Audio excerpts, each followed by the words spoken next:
Hello everyone, welcome to break time classes. इस video में हम मॉडर्न हिस्ट्री में जितने षड्यंत्र वगैरह हुए थे जिनसे क्वेश्चन पूछे जाते हैं वो सभी यहाँ पर कवर करेंगे। और ये यूपी पीसीएस आरओ में काफ़ी पूछा जाता है, स्टेटमेंट वाइज क्वेश्चन भी आते हैं, डायरेक्ट क्वेश्चन भी यहाँ से पूछे जाते हैं और बहुत डीप में हम पढ़ते नहीं हैं, इसलिए यहाँ से क्वेश्चन गलत भी बहुत होते हैं। तो वो सब चीज़ें इसी में कवर करेंगे, जिस तरह से क्वेश्चन पूछे जा चुके हैं वो भी देखेंगे। ये सभी नोट्स वगैरह आपको यूपी पीसीएस आरओ और दोनों का जो पेड कंबाइंड ग्रुप चल रहा है उसमें मिल जाएगा। ज्वाइन करने के लिए नंबर दिया हुआ है, इस पर व्हाट्सएप करके आप ग्रुप की डिटेल्स ले सकते हैं, उसको प्रॉपर्ली पढ़कर ज्वाइन कर सकते हैं। उसी में सभी हैंड रिटन नोट्स वगैरह जो करंट अफेयर वगैरह हैं वो भी, और जो टेस्ट वगैरह है PYQs हैं, आपको यही ग्रुप में मिल जाएंगे। और इस पर व्हाट्सएप करेंगे तो उसमें आपको भेज दिया जाएगा कि क्या क्या चीज़ें मिलेंगी, कैसे ज्वाइन करना है, पूरा प्रोसेस उसमें बताया गया है। चलिए शुरू करेंगे। ये एक पैक्ट देख लेते हैं, गांधी दास पैक्ट। इसके बारे में भी पूछा जाता है, गांधी दास पैक्ट कब हुआ था? 1924 में हुआ था ये, और नवंबर 1924 में हुआ था। अगर अरेंज करने को आ जाए, वैसे इतना डीप में ये नहीं पूछा जाएगा, बस इतना याद रखें 1924 में हुआ था। गांधी जी, CR दास और मोतीलाल नेहरू, तीनों लोग इसमें इन्वॉल्व थे। मेनली ये दो लोग थे, इसलिए इसको गांधी दास पैक्ट कहा जाता है। इस पैक्ट के तहत कहा गया था कि विधानमंडल में जो स्वराज पार्टी एंटर करना चाहती थी उसकी बात कांग्रेस स्वीकार कर ले, इसलिए ये पैक्ट लाया गया था स्वराजियों के द्वारा, जिसमें CR दास भी थे। इसके अलावा ऑल इंडिया स्पिनर्स एसोसिएशन तथा चरखा प्रचार प्रसार की जिम्मेदारी गांधी जी को सौंपी गई थी इस पैक्ट के अंतर्गत। तो ये दो प्रमुख बातें थी जो गांधी दास पैक्ट में थी। स्वराज पार्टी तो पहले तो एंटर हो जाए विधानमंडल में, इसकी बात कांग्रेस स्वीकार कर ले, गांधी जी कांग्रेस की तरफ से स्वीकार कर ले। इसके अलावा जो स्पिनर्स एसोसिएशन था और चरखा वाली प्रचार प्रसार की जिम्मेदारी गांधी जी को इसमें सौंपी गई थी। तो ये मतलब एक तरह से ये स्वराजियों और कांग्रेसियों के बीच में एक समझौता था, लेकिन मेन जो लीड कर रहे थे इसको गांधी जी और CR दास कर रहे थे। इसके अलावा मतलब दोनों के बीच में एक समझौता टाइप का ये था। इस पैक्ट की बातों की पुष्टि जो है 1924 के बेलगांव अधिवेशन में की गई, जिसके अध्यक्ष गांधी जी थे। ये पैक्ट जो है मान लिया गया था 1924 में ही, जब बेलगांव अधिवेशन हुआ था। यही एकमात्र अधिवेशन था जिसमें गांधी जी अध्यक्ष बने थे कांग्रेस के, तो याद रखिएगा। अब तीन प्रमुख षड्यंत्र पढ़ लेते हैं जिनसे क्वेश्चन पूछे जाते हैं। ये तीनों षड्यंत्र जो है कम्युनिस्ट विचारधारा से प्रभावित थे, जो चाइना वगैरह में जैसा चीज़ें चलती हैं, उत्तर कोरिया में चलती हैं। तो यहाँ पर कम्युनिस्ट मतलब होता है साम्यवादी राज्य। तो यहाँ पर राष्ट्र की परिकल्पना नहीं होती, सभी लोग स्वतंत्र होते हैं लगभग, और मतलब वैसा अभी वर्तमान में देखने को नहीं मिलता है, लेकिन माना जाता है कि चाइना में, रशिया में, यहाँ सब जो है साम्यवादी सरकार है। तो एक तरह से आप मान सकते हैं कि इसमें जो है समाजवाद की एक परिकल्पना की जाती है कि सभी लोग स्वच्छंद हैं, अपने हिसाब से काम करें, कोई निजी संपत्ति इसका वो नहीं रहता है। तो ये कम्युनिस्ट विचारधारा से प्रभावित ये पूरा था। इसमें जो है प्रमुख जो षड्यंत्र आएंगे, पहला है पेशावर षड्यंत्र केस, जो कि 1922 से 23 के बीच में चला था। इसमें जो है ये जितने भी केस चले थे ये सब सरकार के द्वारा चलाए गए थे, जो ब्रिटिश गवर्नमेंट थी उसके द्वारा चलाए गए थे। और भारत में जो कम्युनिस्ट सोच वाले लोग थे, जो एक भारत की स्वतंत्रता के पक्ष में थे, उसके बारे में है ये सभी केस।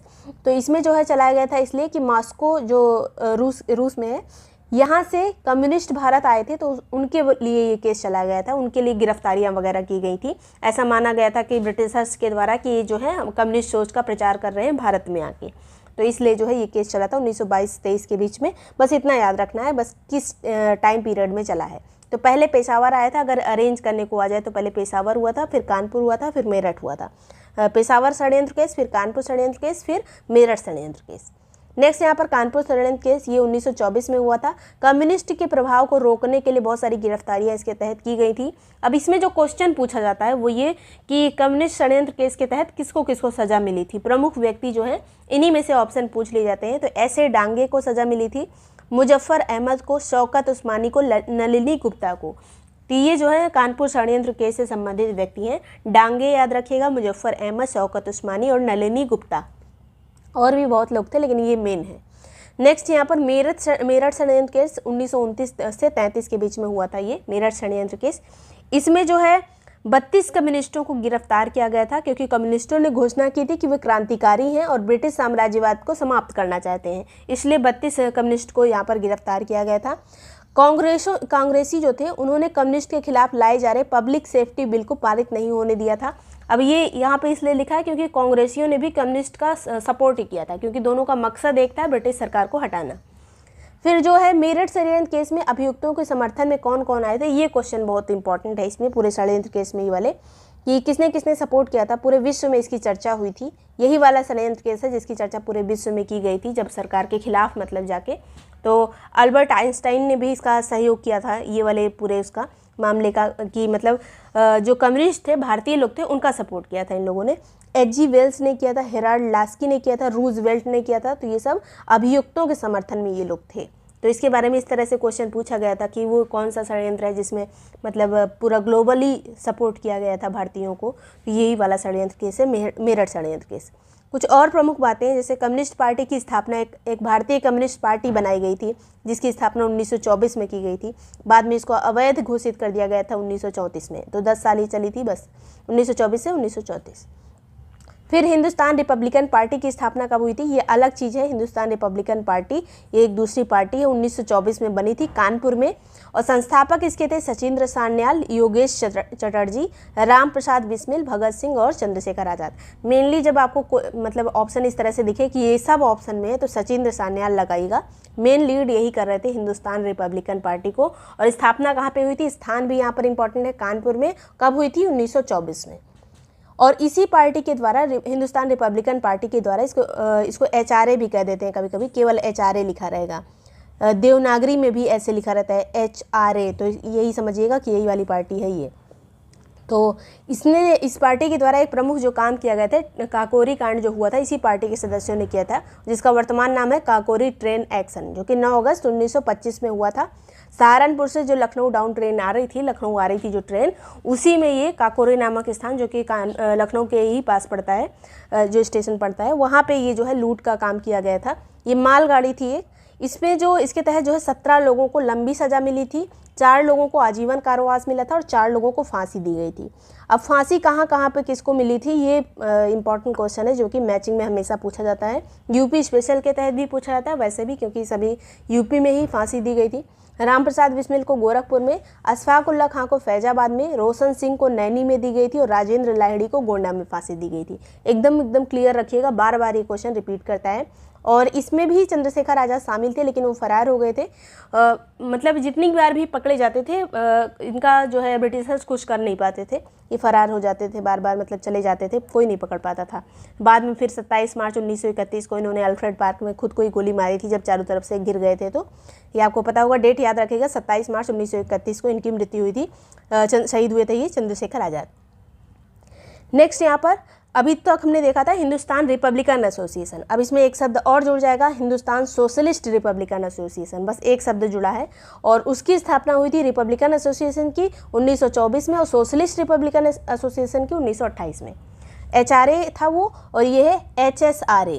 HSRA की स्थापना 1928 में हुई थी, दिल्ली में हुई थी इसकी स्थापना। उसकी वाली कानपुर में हुई थी, इसकी दिल्ली में फिरोज शाह कोटला में हुई थी।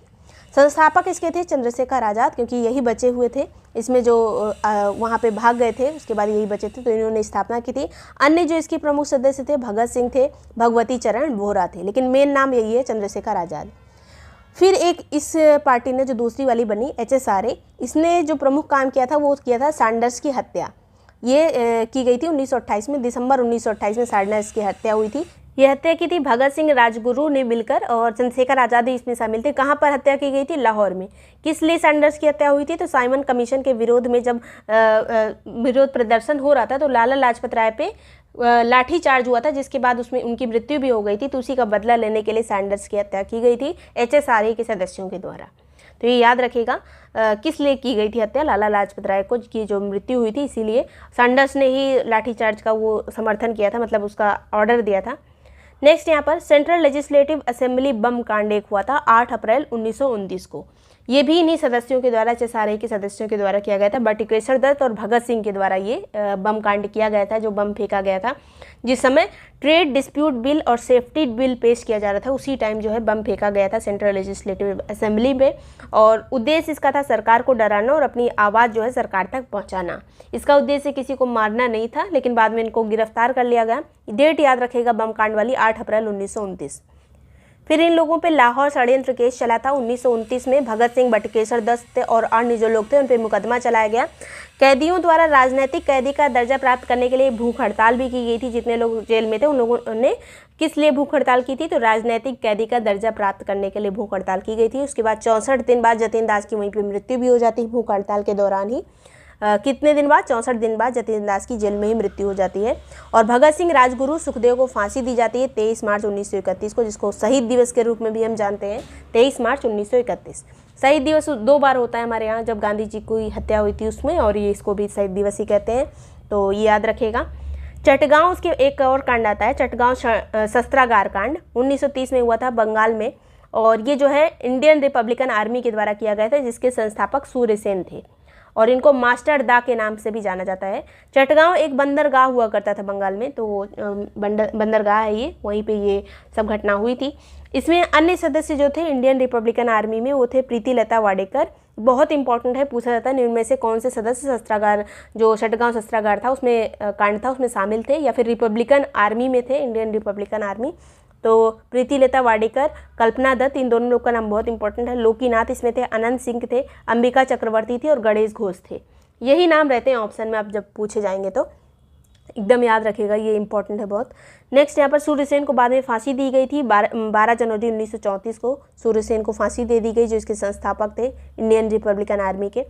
प्रमुख जो यहाँ पर और बिंदु है, बंगाल की महिलाएं बहुत बड़ा इन्होंने काम किया था, तो उससे रिलेटेड है। प्रीति लता वाडेकर जो थी, इन्होंने ही मतलब चटगांव के जो रेलवे इंस्टीट्यूट था वहाँ पर छापा मारते टाइम इनकी मृत्यु हुई थी, तो ये इतना मतलब छापा मारा था इन्होंने रेलवे इंस्टीट्यूट पर, प्रीति लता वाडेकर ने। कल्पना दत्त को आजीवन कारावास मिला था, ये भी इसकी सदस्य थी। दिसंबर 1931 में सुनीति चौधरी और शांति घोष ने जिलाधिकारी को गोली मारकर हत्या की थी। ये बहुत इंपॉर्टेंट क्वेश्चन है, किसने जिलाधिकारी को गोली मारी थी? सुनीति चौधरी और शांति घोष। 1931 में इन्होंने जिलाधिकारी को गोली मारी थी। फरवरी 1931 में बीना दास जो थी, इन्होंने जो दीक्षांत समारोह होता है लास्ट में, उसमें जो है गवर्नर को गोली मारी थी। तो गवर्नर को गोली मारी थी बीना दास ने, और जिलाधिकारी को सुनीति चौधरी और शांति घोष ने। ये क्वेश्चन पूछे जा चुके हैं, बहुत बार रिपीट हो चुके हैं। तो वीडियो पसंद आया हो, यूजफुल लगा हो, लाइक सब्सक्राइब कर लीजिएगा। कोई भी ग्रुप ज्वाइन करने के लिए जो नंबर दिया है इस पर व्हाट्सएप करके ग्रुप की डिटेल्स ले सकते हैं, उसको प्रॉपर्ली पढ़कर ज्वाइन कर सकते हैं। जो हम ये बूस्टर सीरीज चल रहे हैं, इसका पूरा आपको इसके भी नोट्स दिए जा रहे हैं, और वैसे पहले से भी जो मॉडर्न हिस्ट्री वाले नोट्स एक साथ भेजे भी जा चुके हैं। जो बूस्टर वाले नोट्स हैं वो भी आपको पूरा भेजा जा रहा है कंबाइन कर करके, तो उसको पढ़ते रहिएगा। बूस्टर सीरीज एकदम एग्जाम को फोकस करके बनाई गई है, तो जितने लोग भी ग्रुप में उसको अच्छे से देखिएगा। ज्वाइन करने के लिए नंबर दिया है, जिसने ज्वाइन नहीं किया है उसको करके ज्वाइन कर सकते हैं। Thank you so much watching break time classes.